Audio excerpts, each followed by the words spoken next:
If you're walking a spiritual path right now, here are some things I know would have been helpful to me before, during, and after the shift in perception, commonly known as awakening. Things I had to discover and reinforce through a long series of direct experiences of my own. Awakening can open doors to vast awareness, silence the mind, and even illuminate the deepest nature of who you are, the nature of this universe. It absolutely can reach beyond the limitations of this plane to answer questions that nothing else can really touch. And yet, despite how it is often sold in the marketplace of ideas and hype, awakening doesn't remove you or absolve you from ordinary life.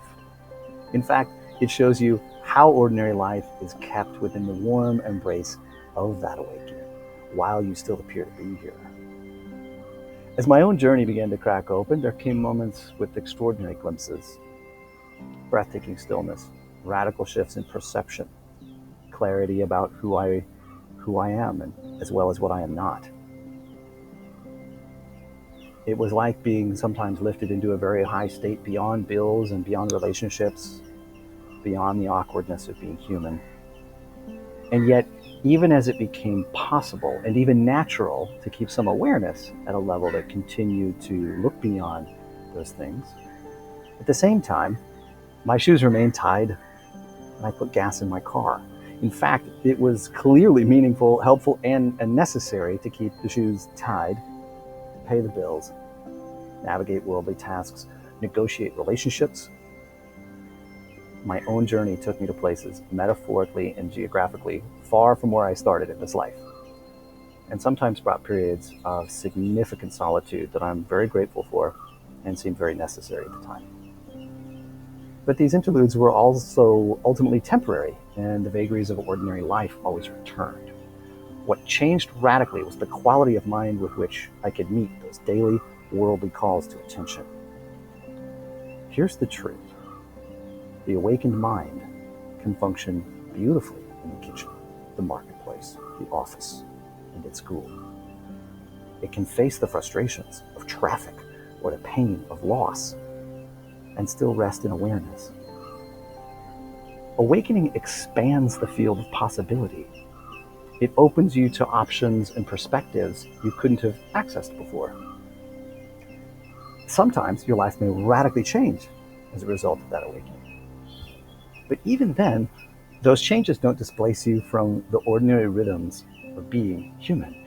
In fact, awakening calls us to show up for them more deeply. There is nothing in life that sits outside the embrace of awareness. The awakened mind belongs there just as much as it belongs in silence or on a cushion or next to a candle.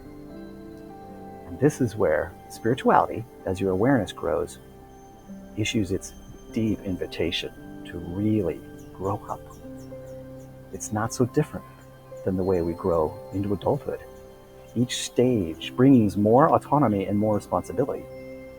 And as we grow along the spiritual path, we literally gain a greater ability to respond, aka response ability, to meet the world increasingly with peace, presence, and love. A misperception I see, probably because I've held it myself at times, is that spiritual awakening is distinct from psychological integration. Some might imagine that spiritual awakening is a way to get out of or avoid dealing with one's fears, triggers, and emotions. But awakening goes hand in hand with dealing with these, because awakening calls us to participate fully in the world, and it is in that very world that the fears, triggers, and emotions are contained. Awakening calls you into wholeness, and in wholeness, nothing can be left out. Oneness is one because it is all-encompassing. So even as awakening also calls us to see beyond these limitations here, we still have to deal with what is inside us, see the truth of it, and as always, the truth will continue to set you free. But we have to go into it and through it, not avoid it, to do that. You can think of it like a Venn diagram with tremendous overlap. One circle is awakening, the recognition of your truest nature, the light of spirit that is innately whole and beyond the limitations of this dimension. The other is psychological integration, wherein the seemingly separated parts of one's psyche begin to be healed and seen ever more truly, which does point you towards that awakening of your deepest, truest nature as spirit. That's the overlap. And as you integrate, you learn to navigate your humanity ever more wisely and maturely with greater responsibility. Where they meet, that overlap is a real living ground because, yes, the silence of awakening can free you from identification with your stories. But the moment you walk into a relationship, into work, in this big, messy world we appear to be in, you'll find out if that freedom is really integrated within you. You'll find out if you can bring that freedom to what's right in front of your nose. Spirituality doesn't let you off the hook. It deepens your responsibility. It asks you to embody the deepest truth of what you've seen and gotten to know. To move through an often indifferent, sometimes very harsh, and sometimes breathtakingly beautiful world, and flow with all of it from the peace that pours forth from the deepest truth of who and what you are. That is a certain wholeness that weaves the spiritual and the psychological together so that maturity, grace, and freedom from victimhood become the default way of meeting life. So, what is one of the lessons for me over the past decade and more that I can share with you? It's that awakening is not an escape from ordinary life. It's an embrace of it. It's not about floating above your humanity, never ever having challenges, accessing new esoteric abilities, or getting one's mind blown with wild experiences, even though some of these things may crop up along the way. It is ultimately about living this life more fully, more lovingly, and peacefully than ever before. And if you're on this spiritual journey now, perhaps the question to carry is something like this.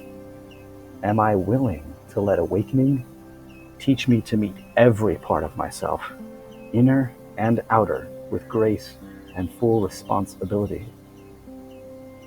Answering that with courage and faith doesn't make you less human, it makes you more human. Even as it draws you ever closer to your own divine nature. That's where the gift is. And if you're here listening, you are ready for it. It's bold, but so is any hero's journey. And make no mistake, the spiritual journey is the hero's journey. None of us does it perfectly, but perfection is never asked of us here. Only sincerity and the willingness to walk. And if you'd like to walk together with like-minded souls, or find some guidance along the path, then I encourage you to come walking with me and with this community. There's much free support in my channel, website. There are free online gatherings. And to deepen things, there are one-on-one sessions and retreats where we go even deeper into this journey and literally walk together.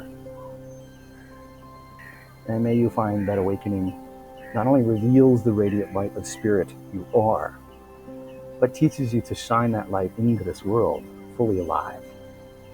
In the end, we can only go together back to wholeness, because wholeness includes everything. Peace be with you, my friends. Here's walking in spirit. Hey, if this resonated, don't forget to hit subscribe. It really helps the channel grow and tells YouTube this kind of content matters. If you want to go a little deeper right now, just click this thumbnail right here. It's the perfect next step.